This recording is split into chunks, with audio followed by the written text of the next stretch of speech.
ano, dinalaw tayo ng malaking cobra rito. Actually po, nung hindi pa po ito nade-develop, no? Bahay pa lang namin ni Mama yung tayo po dito, no? Lupa pa yan. Tapos medyo masukal pa ng konti yung kapaligiran. Ay talagang may mga ahas na po. Pero never pa ako nakakita ng cobra na dumalaw po dito. At yun, no? Pagpunta ko kasi dito, ayan, oh, ire-reenact natin. Ha? Ire-reenact. Pupunta ako dito para silipin ko yung mga manok. Ayan. Ito. Tinitingnan-tingnan ko sila dito. Ako parang may gumagalaw sa bandang gilid ko dito. Pagtingin ko, hindi dito po siya. No? Talagang gumanon na, oh. Kaya tumakbo ko rito sa banda rito. Kasi, yan na, hindi ako tumatalikod sa kanya kasi baka mamaya sumunod. No? So dito, pinaka-safe. No? Pinaka-safe po ito. Kasi, yan. No? Para makikita ko siya kung lilitaw. Yun, umikot ako rito. Habang nakatingin ako doon, no? Umikot ako rito. Ayan, kita ko nagpaganon siya, no? Umikot na naman tayo. Di ba? Chismoso tayo eh. Umikot ako, binuksan ko to, no? At doon ko na na-videohan, no? Yung cobra natin na nakita, no? At dyan na siya. Laki po. Ano, parang may nakain na yun, no? Na parang pugo yata natin yung nadali nun. So, yun, no? Kaya isa rin sa reason kung bakit nagpaparami ako ng pusa dito para depensa natin sa mga ahas. Okay? So, nalaman nyo na, no? Na may purpose po lahat ng inaalagaan at ginagawa natin dito. Nga lang, nasaan na ba yung mga pusa ko? Tulog nung mga oras kanina, no? Nung may cobra rito. Nakakatakot po yun kasi pag ako natuklaw nun or kung sino matuklaw nun, talagang dedo po, on the spot talaga madededo.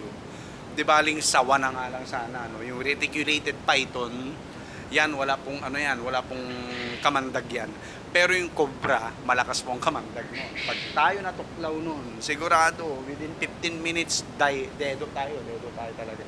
Malakas po ang ano niyan, kamandag. Mabuti na lang nakita ko kamo. Kasi minsan nauugali ko po rito, oh, na pumupunta dito. Mabuti na lang napansin ko. Kung hindi, patay tayo sigurado, no? Kaya nga kung mapapansin nyo po, itong mga brooder natin at saka growing cage natin, predator proof po yan. Yes, no? Ayan, makikita nyo. Yan.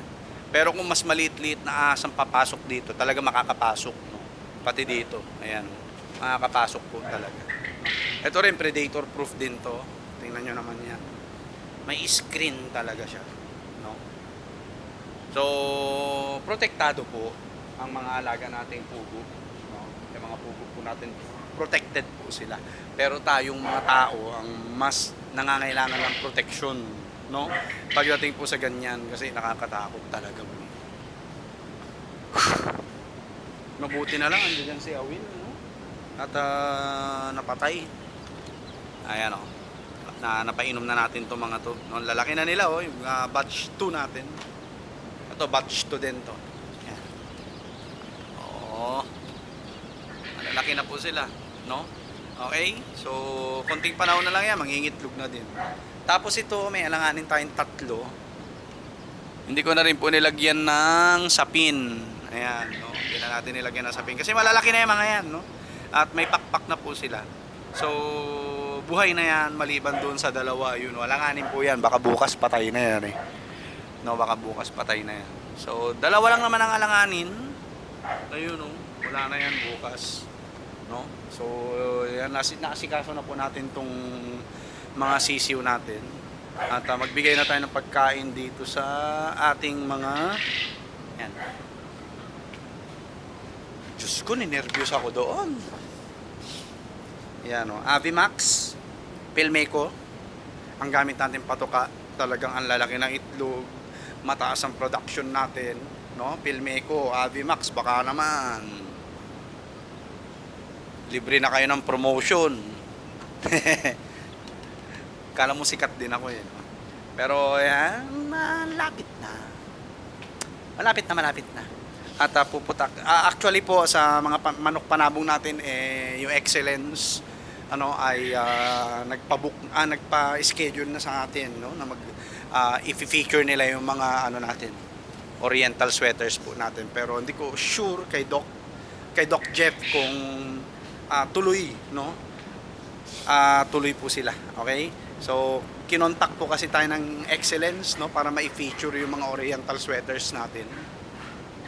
At nakakatuwa, no? So, future natin yan. Tawag dito. Future sponsor, di ba? Okay? So, yan po, okay? Hopefully matuloy sila, no, ang Team Excellence para ma-feature po yung mga ginagawa nating linyada dito, especially yung oriental sweaters po natin, no? Mga oriental sweaters po natin. So, for the meantime, focus po ako sa quail breeding. Ayan. Ayan, lalaki na nun batch to natin talaga eh. Wala na, buhay na yan. Pag namatay pa to, katangahan ko na, parang ganon. Kapabayaan ko na, parang ganyan. Buhay na po to. Pag marami na po tayong breeders, ihiwalay ko po yung mga dark colored, no? Yan. At saka yung puti na yan, sana mabuhay. Ayun. Yun, yung puti na yun. Sana po mabuhay, kasi plan ko pong maghiwalay ng breeding, no? Ng mga dark colored natin dito na mga pugo, no? Ito, asan ba yung mga dark colored?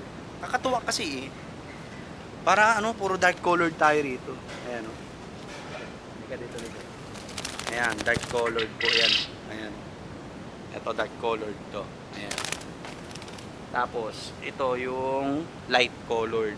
Wala yung paa nila puro dumi. Ayan, light colored. Ayan, no? So gusto kong magkaroon ng separate, no? Separate breeding para sa light colored tsaka sa mga dark colored po natin, no? Pati yung puti, no? I-selective breeding natin yung puti. Nakakatuwa lang talaga, no? Gusto ko magparami ng puti na pugo rito. Hopefully ay makapagparami tayo, no, ng white quail. Ayan siya, nag-iisa lang yan. I-zoom natin. Ayun, ayan. Di ba? Nilipat ko rito kasi nga nauna na siyang lumaki ng mga batch to natin. Yun yung kabatch niya di ba? Okay? So, ito mga to hindi ko na sasapinan. Buhay na yan, buhay na po sila.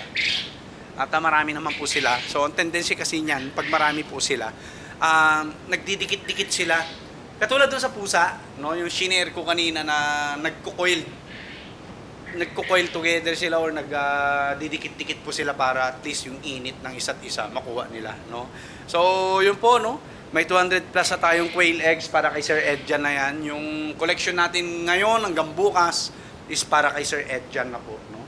At yun, mamaya na lang po siguro yung ating content tungkol sa breeding, incubation, brooding at saka growing management, no.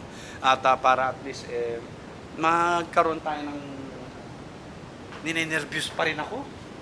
Iniisip ko tuloy para may ahas na rito sa loob ng bahay, no?